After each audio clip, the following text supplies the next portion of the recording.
നിലവിളി കേൾക്കുന്ന ഒരു ദൈവത്തെക്കുറിച്ച് നമുക്ക് ഇന്ന് പകൽ ചിന്തിച്ചുകൊണ്ട് നമ്മുടെ യാത്ര ആരംഭിക്കാം. 40-ാം സങ്കീർത്തനം 1-ാം വാക്യത്തിൽ നാം വായിക്കുന്നു, ഞാൻ യഹോവയ്ക്കായി കാത്തിരുന്നു, അവൻ എങ്കിലേക്ക് ചാഞ്ഞു എൻ്റെ നിലവിളി കേട്ടു. ജീവിതത്തിൽ പലപ്പോഴും നമ്മുടെ സാഹചര്യങ്ങളും നമ്മുടെ ചുറ്റുപാടുമുള്ള പല അവസ്ഥകളും നമ്മെ കണ്ണുനീരിൻ്റെയും വേദനയുടെയും ദുഃഖത്തിൻ്റെയും അവസ്ഥയിലേക്ക് വിടുമ്പോൾ അതിന് നടുവിൽ കർത്താവിങ്കിലേക്ക് നോക്കി നാം നിലവിളിക്കുമെങ്കിൽ, ദൈവത്തോടെ നാം പ്രാർത്ഥിക്കുമെങ്കിൽ, നമ്മുടെ നിലവിളി കേട്ട് നമ്മുടെ പ്രാർത്ഥനയ്ക്ക് ഉത്തരമരുളുന്ന ഒരു നല്ല കർത്താവിനെ നമുക്ക് ദർശിക്കുവാനായിട്ടിടയായിത്തീരും. ലൂക്കോസിന്റെ സുവിശേഷം 8-ാം അധ്യായത്തിൻ്റെ 40-ാമത്തെ വാക്യം നമ്മൾ വായിക്കുമ്പോൾ അവിടെ നാം കാണുന്നത് ഇങ്ങനെയാണ്, അവർ എല്ലാവരും അവനായി കാത്തിരിക്കുകയായിരുന്നു. നമ്മുടെ കർത്താവ് ഗദരദേശത്ത് ചെന്നു ഭൂതഗ്രസ്തനെ സൗഖ്യമാക്കി. കർത്താവ് തനിയെ അവിടേക്ക് പോയി.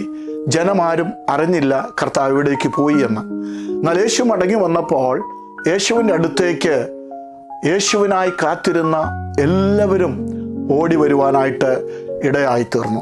അവരൊക്കെ വ്യത്യസ്തമായ ആവശ്യങ്ങളുമായി കർത്താവിൻ്റെ അടുത്തേക്ക് കടന്നു വരുവാൻ ഇടയായിത്തീർന്ന ചരിത്രമാണ് നമുക്ക് മനസ്സിലാക്കുവാനായിട്ട് സാധ്യമായിത്തീരുന്നത്. ലൂക്കോസിന്റെ സുവിശേഷം 8-ാം അധ്യായത്തിൽ താഴോട്ട് നാം വായിക്കുമ്പോൾ 2 അനുഭവങ്ങൾ, 2 വ്യക്തികളെ നമുക്ക് പ്രത്യേകമായി കാണുവാനായിട്ട് സാധ്യമായി തീരുന്നുണ്ട്. ഒന്ന്, 12 വയസ്സ് മാത്രം പ്രായമുള്ള യായിറോസിൻ്റെ ഏക മകൾ. അവൾ ദീനമായി കിടക്കുന്നു. യായിറോസ് യേശുവിൻ്റെ അടുത്ത് വന്ന് തൻ്റെ സങ്കടം കർത്താവിനോട് പറയുകയാണ്, കർത്താവേ, എൻ്റെ മകൾ ദീനമായി കിടക്കുന്നു, നീ വന്ന് അവളെ സൗഖ്യമാക്കണം.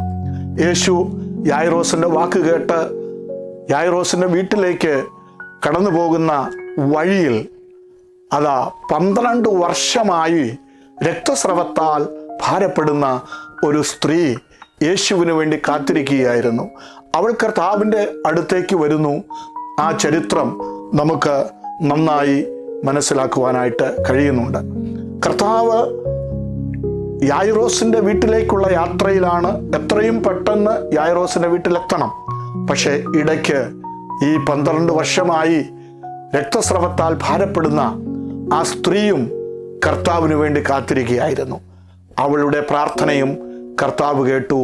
യായിറോസിൻ്റെ പ്രാർത്ഥനയ്ക്കും കർത്താവ് മറുപടി നൽകി. ഇന്ന് പകൽക്കാലം കർത്താവിൻ്റെ മുഖത്തേക്ക് നമുക്ക് നോക്കാം. നമ്മുടെ നിലവിളി കേൾക്കുന്ന കർത്താവ് ഇന്നും ജീവിക്കുന്നു. നമുക്ക് കണ്ണുകളടച്ച് പ്രാർത്ഥിക്കാം. പരിശുദ്ധ കർത്താവേ, സ്വർഗീയ പിതാവേ, ഞങ്ങൾ നിങ്ങളിലേക്ക് നോക്കുന്നു.